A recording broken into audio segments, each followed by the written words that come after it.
நேத்து வச்ச கத்திரிக்காய் வறுவல் என் பாசமலர இழுத்துருச்சாமா.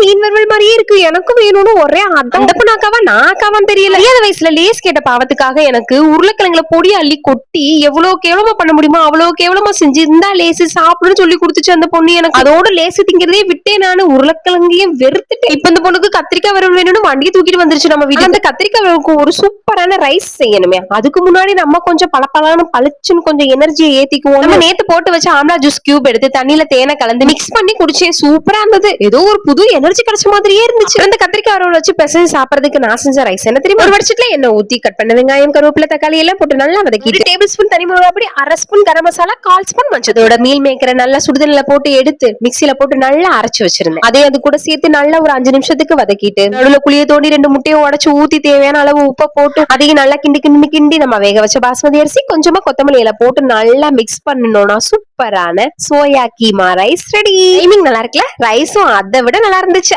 அடிப்பொலி. சாப்பிட்டு அந்த பொண்ணு கிளம்பி வேலைக்கு ஓடிடுச்சு.